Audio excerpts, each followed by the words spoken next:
Welcome to our deep dive into chemical kinetics, a crucial chapter for NEET aspirants. In this video, we'll explore the most frequently asked questions, analyze previous year papers, and break down the core concepts you need to master. Chemical kinetics is not just about memorizing formulas, it's about understanding how reactions occur, their rates, and the factors influencing them. Whether you're preparing for NEET or simply want to strengthen your basics, this session will guide you through the essentials, starting from the basics and gradually moving to advanced topics. Let's begin our journey by understanding why chemical kinetics is so important in both exams and real life. Analyzing previous year questions, PYQs, is a smart strategy for exam preparation. From 2006 to 2026, chemical kinetics has consistently appeared in NEET papers with an average of 2-3 questions each year. This trend highlights the importance of mastering this chapter. In NEET 2026 alone, 3 questions were asked from chemical kinetics, emphasizing its high priority. We'll look at the topics most frequently tested, such as order of reaction, Arrhenius Equation, rate law, and collision theory. By focusing on these areas, you can maximize your score and ensure you're well prepared for any question that comes your way. Streamline your study. Let's outline the priority topics in chemical kinetics based on PYQ analysis. The most important concepts are order of reaction 0 and first, Arrhenius equation, rate of disappearance ROD, and rate of appearance ROA, rate law, and collision theory. These topics form the backbone of the chapter and are frequently tested. By mastering these, you can confidently tackle most questions in the exam. We'll discuss each topic in detail, providing examples and explanations to help you understand their significance and application. Order of reaction is a fundamental concept in chemical kinetics. It refers to the sum of the powers of concentration of reactants in the rate law expression. The order can be 0, positive, or fractional, and is determined experimentally. For example, in a reaction where rate equals Kx/By, the overall order is xy. Understanding the order helps predict how changes in reactant concentrations affect the reaction rate. We'll explore 0, first, and second order reactions, their characteristics, and how to identify them in exam questions. Arrhenius equation is vital for understanding how temperature affects reaction rates. It relates the rate constant K to temperature and activation energy, showing that higher temperatures generally increase reaction rates. This equation is often tested in NEET and helps explain why some reactions proceed faster than others. We'll break down the formula, discuss its components, and provide practical examples to illustrate its significance in both theoretical and real-world scenarios. Rate of disappearance ROD and rate of appearance ROA describe how quickly reactants are consumed and products are formed. These rates are crucial for understanding reaction progress and are often calculated using stoichiometry. For example, in the reaction plus BB right arrow CC plus DD, ROD and ROA are expressed as changes in concentration over time. We'll look at how to calculate these rates, their relationship to stoichiometric coefficients, and their relevance in exam questions. Rate law expresses the relationship between reaction rate and reactant concentrations. It is written as rate equals Kx/By, where K is the rate constant and x, y are experimentally determined exponents. Unlike the law of mass action, which uses stoichiometric coefficients, rate law relies on actual experimental data. Understanding rate law is essential for solving numerical problems and predicting reaction behavior. We'll discuss how to derive rate law from experimental data and its significance in exam preparation. Collision theory explains how chemical reactions occur at the molecular level. It states that reactants must collide with sufficient energy and proper orientation to form products. This theory helps understand why some reactions are fast while others are slow. Factors like temperature, concentration, and catalysts influence collision frequency and effectiveness. We'll explore the key principles of collision theory and how it connects to reaction rates and the Arrhenius equation. Chemical kinetics isn't just an academic topic, it has real-life applications. From food spoilage to medicine effectiveness, reaction rates impact our daily experiences. Understanding kinetics helps in designing drugs, preserving food, and even controlling pollution. We'll discuss practical examples where chemical kinetics plays a role, making the subject more relatable and emphasizing its importance beyond exams. Stoichiometry is essential for calculating reaction rates. It involves the quantitative relationship between reactants and products. For any reaction, the rate of disappearance or appearance is linked to stoichiometric coefficients. We'll demonstrate how to use stoichiometry to determine rates, solve related questions, and understand the difference between ROR, ROA, and ROD. This foundation is crucial for tackling numerical problems in exam. Rate of reaction ROR depends on stoichiometric coefficients, while ROA and ROD do not. This distinction is important for solving exam questions. We'll illustrate how to apply stoichiometric coefficients in rate calculations, using examples like x plus 2y right arrow 4z. Understanding this concept helps avoid common mistakes and ensures accurate answers in both theoretical and numerical questions. Let's tackle a sample previous year question. For the reaction x plus 2y right arrow 4z, which statement is correct regarding rates of disappearance and appearance? We'll analyze each option, apply stoichiometric principles, and arrive at the correct answer. This approach not only helps solve the question but also reinforces your understanding of reaction rates and their relationships. Another common question involves rate constants. For the reaction 2NH3 right arrow N2 plus 3H2, if rate constants are given for each reactant and product, how do you relate K1, K2, and K3? We'll break down the problem, use stoichiometric relationships, and explain the reasoning behind the correct answer. This methodical approach is key to solving similar questions in exams. Rate law is an experimental concept, while the law of mass action LOMA is theoretical. In rate law, exponents are determined by experiments and may differ from stoichiometric coefficients. LOMA uses coefficients directly. Understanding this difference is crucial for interpreting rate expressions and solving related questions. We'll compare both concepts and highlight their significance in chemical kinetics. Calculating the order of reaction involves analyzing how changes in reactant concentrations affect the rate. For example, if doubling both reactants increases the rate eightfold, the order can be deduced. We'll walk through sample questions, demonstrate the calculation process, and explain how to write the correct rate law equation. This skill is essential for both theoretical understanding and exam success. Unit of the rate constant K depends on the order of the reaction. For zero order it's mol L1 time 1, for first order it's time 1, for second order it's mol 1 L time 1. Understanding these units helps in identifying reaction order and solving numerical problems. We'll provide examples and tricks to quickly determine the correct unit for any reaction. Order and molecularity are often confused, but they are distinct concepts. Order is determined experimentally and can be zero or fractional, while molecularity is theoretical and always an integer.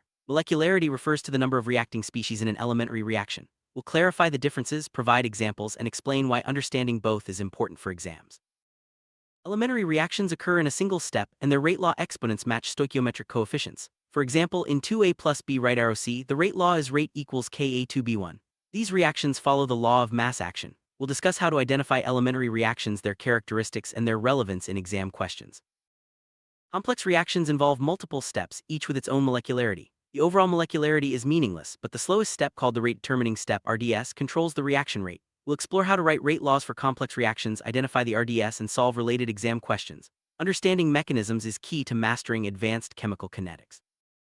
For complex reactions, the rate law depends on the concentration of reactants in the slowest step, which must be free from intermediates. If the RDS contains an intermediate, its concentration is calculated using the equilibrium constant of a fast step. We'll demonstrate this process with examples, helping you understand how to approach complex reaction mechanisms in exams. Let's examine the decomposition of hydrogen peroxide H2O2 as a complex reaction. The mechanism involves a slow step followed by a fast step. We'll break down each step, identify the rate-determining step, and show how to write the rate law. This example illustrates the importance of understanding mechanisms for solving advanced questions. Ozone decomposition 2O3 right arrow 3O2 is another example of a complex reaction. The mechanism includes both fast and slow steps. We'll analyze the sequence, identify the rate-determining step, and explain how to derive the rate law. This approach helps in understanding how mechanisms influence reaction rates and exam questions. Our Chemical Kinetics lecture series is designed to cover all key concepts from basics to advanced topics. Each lecture builds on the previous one, ensuring a logical progression and thorough understanding. We'll use visuals, examples, and practice questions to reinforce learning. Let's get started with Lecture 1, focusing on foundational principles. In Lecture 1, we'll cover the basics of chemical kinetics, including reaction rates, rate law, and order of reaction. Visual aids and examples will help clarify these concepts. By the end of this lecture, you'll have a solid foundation to build upon in subsequent sessions. Let's dive into the details and start mastering chemical kinetics. Visual examples are powerful tools for understanding chemical kinetics. We'll use diagrams and charts to illustrate reaction progress, rate calculations, and order determination. These visuals make complex concepts easier to grasp and remember, enhancing your exam preparation and overall comprehension. Practice questions are essential for reinforcing learning. We'll solve sample problems related to reaction rates, order, and rate law. Step-by-step solutions will help you understand the reasoning and methodology, preparing you for similar questions in NEET and other exams. Lecture 2 delves into advanced topics like molecularity, complex reactions, and mechanisms. We'll use detailed explanations and visuals to clarify these concepts. By mastering these areas, you'll be equipped to tackle challenging questions and deepen your understanding of chemical kinetics. Mechanism visuals help break down complex reactions into manageable steps. We'll use diagrams to illustrate each stage, identify intermediates, and highlight the rate-determining step. These visuals make mechanisms easier to understand and apply in exam situations. We'll practice writing and analyzing mechanisms for complex reactions. Step-by-step guidance will help you understand how to approach these problems, identify the rate-determining step, and write the correct rate law. This practice is invaluable for mastering advanced chemical kinetics. Advanced practice questions challenge your understanding and application of chemical kinetics concepts. We'll solve problems related to molecularity, mechanisms, and complex reactions, providing detailed explanations and solutions. This practice prepares you for high-level exam questions and deepens your mastery of the subject. Zero-order reactions are unique because their rate is independent of reactant concentration. The rate remains constant and equals the rate constant, K. We'll discuss the characteristics of zero-order reactions, provide examples, and explain how to identify them in exam questions. The differential rate equation for zero-order reactions is simple. Rate equals K will explain how to use this equation, calculate rate constants, and solve related numerical problems. Understanding this equation is key to mastering zero-order reaction questions in exams. The integrated rate equation for zero-order reactions is AT equals A0, KT. We'll discuss how to apply this equation, interpret its meaning, and solve numerical problems. Visual aids will help clarify the relationship between concentration, time, and rate constant. Half-life period for zero-order reactions is directly proportional to the initial concentration. We'll explain how to calculate T12 and T100%, provide examples, and discuss their significance. This knowledge is essential for solving exam questions and understanding reaction completion times. Let's solve practice questions related to zero-order reactions. We'll calculate initial concentrations, rate constants, and half-life periods using provided data.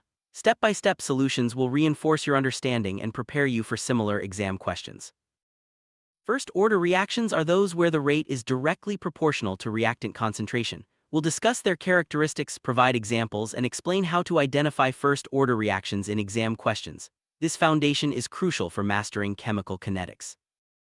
The differential rate equation for first-order reactions is rate equals Ka. We'll explain how to use this equation, calculate rate constants, and solve related numerical problems. Understanding this equation is key to mastering first-order reaction questions in exams. The integrated rate equation for first-order reactions is lnAt equals lnA0 KT. We'll discuss how to apply this equation, interpret its meaning, and solve numerical problems. Visual aids will help clarify the relationship between concentration, time, and rate constant. The half-life period for first-order reactions is independent of initial concentration. We'll explain how to calculate T12, provide examples, and discuss its significance. This knowledge is essential for solving exam questions and understanding reaction completion times. Let's solve practice questions related to first-order reactions. We'll calculate rate constants, half-life periods, and reaction completion times using provided data. Step-by-step solutions will reinforce your understanding and prepare you for similar exam questions. Wilhelmy equation at equals A0 E KT describes the remaining amount of reactant after time t in a first-order reaction. We'll explain how to use this equation, solve numerical problems, and interpret its significance. Understanding this equation is key to mastering first-order reaction questions in exams. Quick summary for first-order reactions. The remaining amount of reactant after time t can be calculated using at equals A0/2n, where n is the number of half-lives. This formula simplifies calculations and helps in solving exam questions efficiently. We'll provide examples to illustrate its use. Numerical practice is essential for mastering first-order reactions. We'll solve problems related to rate constants, half-life periods, and reaction completion times. Detailed solutions will help you understand the methodology and prepare for similar questions in exams. We'll tackle advanced numerical problems for first-order reactions, including calculations for T50%, T75%, and T87.5%. Step-by-step solutions will reinforce your understanding and prepare you for challenging exam questions. This practice is key to achieving high scores in chemical kinetics. Wrap up, we've covered all key concepts in chemical kinetics, analyzed PYQs, and practiced numerical problems. Focus on understanding the fundamentals, practicing regularly, and mastering priority topics. With these strategies, you'll be well prepared for NEET and other exams. Remember, chemical kinetics is not just about memorization, it's about logical reasoning and application. Good luck with your studies.